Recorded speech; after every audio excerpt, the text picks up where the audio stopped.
So we came down to Lock 62 today in Montezuma. Seneca River is really high, and an interesting thing happens when the river gets high is the old Lock 62 fills with water and sort of looks a lot like it did when the canal's in operation. So if you're heading that way, pointing off towards the Seneca River, we're going to see down by the river how high it is. This is the natural level of the river. Probably a good 3 or 4 feet of water in the lock right now.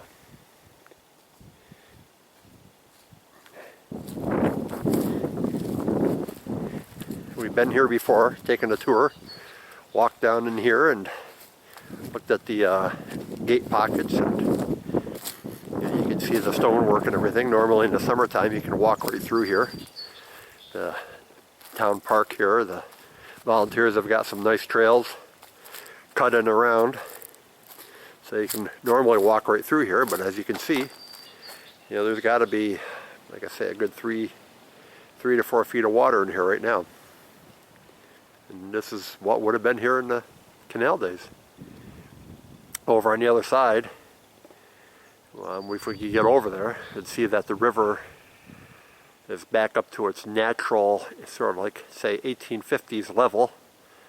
That would have all been river over there. The house, the lock tender's house, was over here, and basically all I had to do was walk out the back door and scoop up some water. It was this spit of land points right out into the river basin, and the towpath over here just was on this little rise until it got over to the bridge. Kind of neat. Flooding is not good for the people who live along the river, but for historians it's kind of a neat time. Let's go down to the river. So just another view from the towpath, looking out into the basin here. So this here was all made by hand. This whole towpath here built up so the canal could cross over the Seneca River at the aqueduct, which we're heading for right now. So this whole area, even the canal, you can see the canal bed over here is higher than the river. So this whole bit of land was man-made.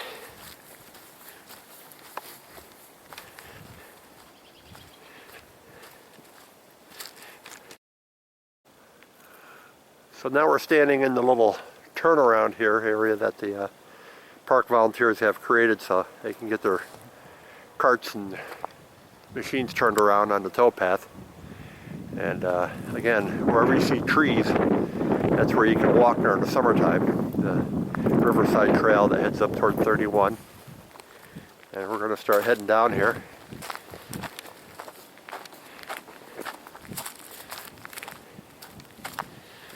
And what happened during the building of the Barge Canal is basically completed a project that was going on for 100 years. They wanted to drain the Montezuma marshes, so they dredged the canal, or dredged the Barge Canal, the river, got that cut down to 12 feet, opened up the channel. They built the lock at Lock 1, Cayuga Seneca Lock 1. They got that built, which also had a dam, which they could control the lake coming off Cayuga Lake. They built Lock 25 over on Mays Point, created a dam there where there never was one before, and they were able to control the water going into the Seneca River basin, and or the Seneca River below the lakes, and basically regulate it. And so the dredging and the locks and dams, they were able to lower the river by 4 to 6 feet, and then people moved in along the river, cross lake, and they found houses. They found out there was a lot of dry land, so they moved in along it. And then when the river does its natural thing, when it floods and you can't control it, there's just water in the system to stop. The river returns to its natural state, and this is what it looks like. And if we look off this way, that spit of land going off that way, that's the natural course of the river. And in the Barge Canal era, they moved the entire natural bend of the river. They moved it about a half mile to the west around the corner there, and they cut off the that little stub there where you see the water. So the marshes have basically returned to a flooded condition, which is what they would have seen back when the first canal builders came through this area. This is what they would have been faced with.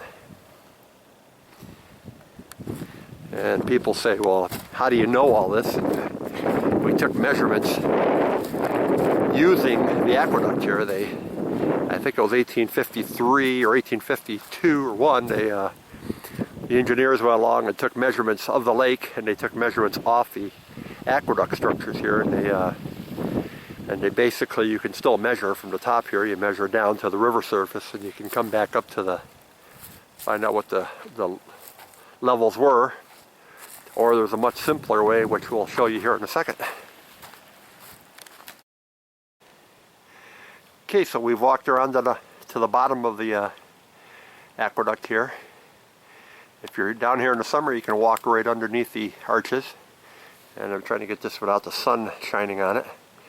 But you can see where the water is on the piers. And if you look at the historic images of the aqueduct taken in the 1860s, 1870s, 80s, you're going to see that they're very close to what we see here.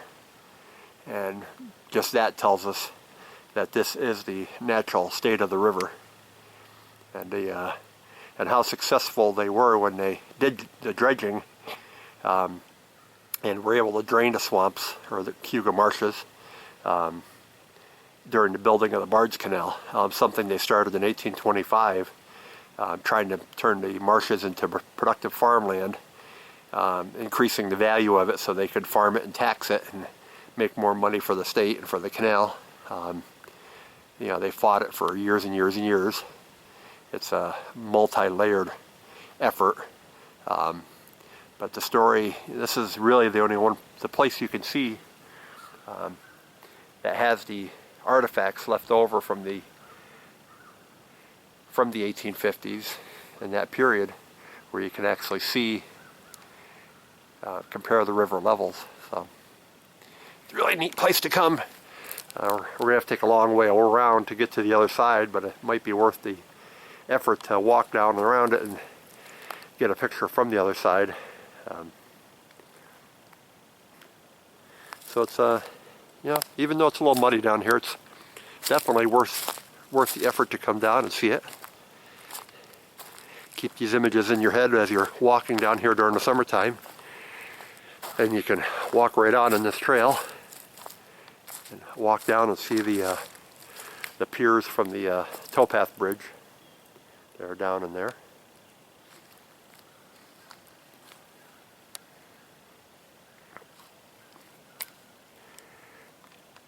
So let's take a walk around to the other side.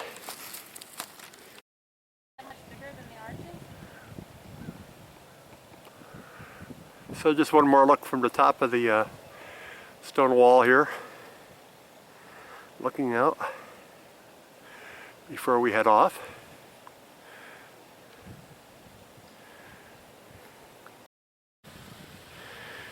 So we've made our way to the other side, and looking here, see that the water's up to the wing walls here, flowing through. And look at the water level in relation to those round stones there at the base of the piers. And then take a look at the period photographs. And again, you can just see it. Sort of hammer that point home because I don't want anybody telling me that I'm full of beans for claiming that this is the natural height. That's kind of a sore point.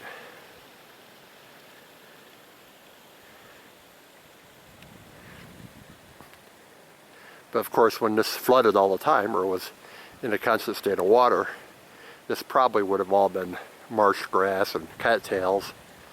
And you know, the ecology has changed so much over the 100 years that were able to drain, lower the river level and drain the marshes out.